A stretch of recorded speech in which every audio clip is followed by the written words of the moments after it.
Welcome back on my channel. Navratri के छठे दिन देवी कात्यायनी की पूजा की जाती है। ये देवी जगदम्बा के छठी रूप कहलाती हैं। माँ कात्यायनी शेर की सवारी करती हैं और अपने हाथों में तलवार और कमल के पुष्प को धारण करती हैं। पौराणिक कथा के अनुसार ऐसा कहा जाता है कि प्राचीन समय में कात्यायन नामक ऋषि थे। वो देवी जगदम्बा के बहुत बड़े भक्त थे और उनकी ऐसी इच्छा थी कि देवी उनके घर पर पुत्री के रूप में जन्म ले। इसीलिए ऋषि कात्यायन ने कई वर्षों तक कठोर तपस्या की। तब देवी जगदम्बा प्रसन्न हुई और देवी ऋषि कात्यायन से बोली कि मैं आपके घर पे पुत्री के रूप में अवश्य ही जन्म लूँगी। उसी समय महिषासुर नामक राक्षस ने बहुत ही ज़्यादा आतंक मचा रखा था और सभी देवतागण उससे बहुत ही ज़्यादा परेशान हो गए थे।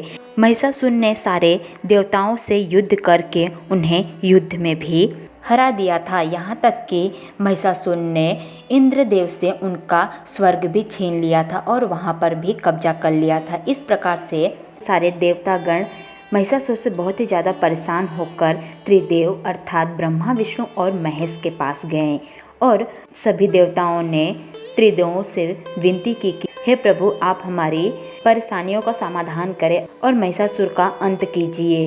तब त्रिदेव अर्थात ब्रह्मा, विष्णु और महेश की ऊर्जा से देवी उत्पन्न हुई और इस प्रकार से देवी ने कात्यायन ऋषि के घर पर पुत्री के रूप में जन्म लिया और इस प्रकार से कात्यायन ऋषि के घर पे जन्म लेने के कारण देवी कात्यायनी माँ के नाम से जानी जाती हैं। उसके पश्चात देवी कात्यायनी ने महिषासुर के साथ युद्ध किया और युद्ध में देवी ने महिषासुर को पराजित किया और उसका वध कर दी और इस प्रकार से देवी ने सारे देवताओं की रक्षा की। माँ कात्यायनी के हाथों ही महिषासुर का अंत हुआ था, इसीलिए देवी को महिषासुर मर्दानी के नाम से भी जाना जाता है। देवी कात्यायनी की पूजा करने से व्यक्ति के घर में सुख और समृद्धि बनी रहती है। कहा जाता है कि देवी कात्यायनी की पूजा करने से माता पार्वती प्रसन्न होती हैं। मान्यता है कि देवी कात्यायनी को शहद बहुत ही प्रिय है।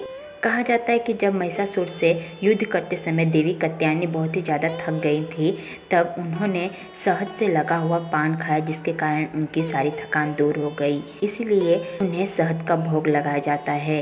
इस प्रकार से देवी जगदम्बा नवरात्रि के छठे दिन माँ कात्यायनी के रूप में भक्तों को दर्शन देती हैं और अपना आशीर्वाद देती हैं।